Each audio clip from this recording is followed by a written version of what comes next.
You are recognized.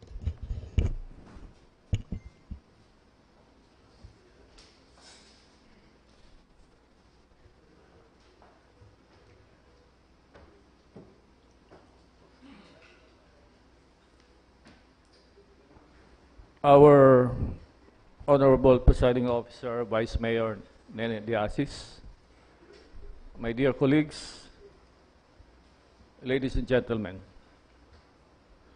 Diyos maraynal daw sa tuya gabos. Tapos na po ang Peña Francia Fiesta. Ang intensity kang kasiributan nagtundag na.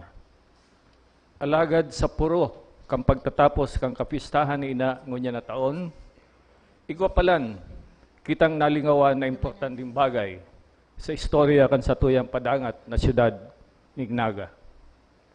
Ang istoryang ini manungod sa katalangkasan kan sa tuyang siyudad, kan sa tuyang rehiyon, asin magin kan sa tuyang nasyon. It was on September 19, 1898 that the last Spanish provincial governor of Ambos Camarines, Don Vicente Saiden, signed the terms of surrender after a bloody uprising by Filipino civil guards.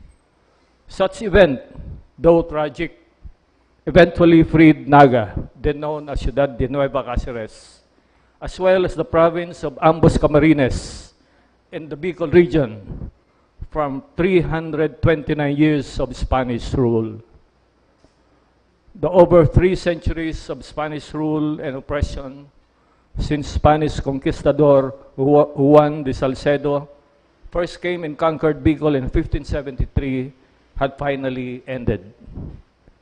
The rebels' fury burst at 1 midnight of September 1898 when Nueva Cáceres was celebrating the year's Peña Francia Fiesta.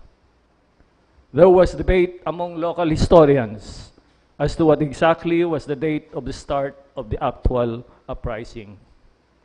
Dr. Domingo Abella and Luis General Jr. held that it was at midnight of September 17, 1898, the third Saturday of the month, during which the annual fluvial procession was held. But historians Danny Herona and the late Jose Barameda, in their own accounts, maintained that it was late at night of September 18, Sunday, that the armed rebellion started, because shortly after that, or on the next day, the Spaniards could do nothing but to surrender. Herona had shown that the actual document of capitulation was dated 19 September 1898, supposedly the same date that it was signed by the surrendering Spanish military officials inside the Colegio de Santa Isabel, which temporarily served as the victorious rebels' headquarters.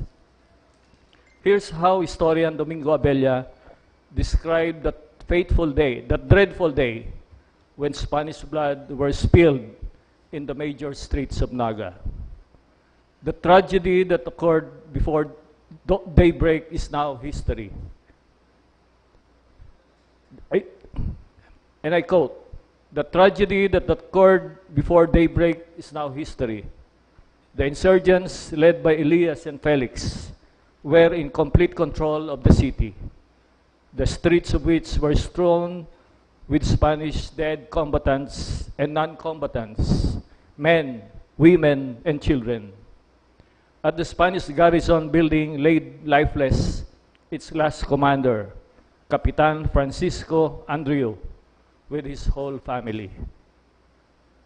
The whole family of Capitan Andreu were murdered. The white flag of surrender flew over the San Francisco Church, where all the surviving Spanish residents, government authorities, friars, military, and civilians had taken refuge during that night. Unquote. My good friend and Tocayo, the late Joe Barameda, also concurred that capitulation by the Spanish authorities and hence formal liberation of the city from the colonizers took place in the afternoon of 19 September 1898.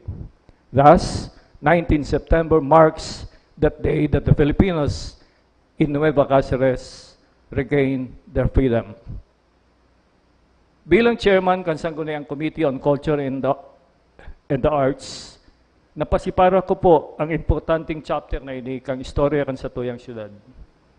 Asin huri ko man, naaraman, naigwa pa lang kita ng ordinansa numerado 2007-032 o 15 anyos ng edad na pinadrinohan ni Konsehala Bernadette Troco. The said ordinance establishes September 19 as aldaw ng katanglingkasan sa Espanya in the city of Naga.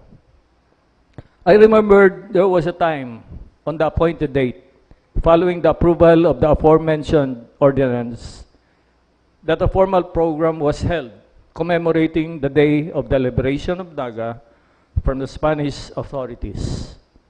Until now, we do not hear of any similar activity followed after that. Urugda kan panahon ng COVID-19 when even the Peña Francia Fiesta was not held openly due to health protocols.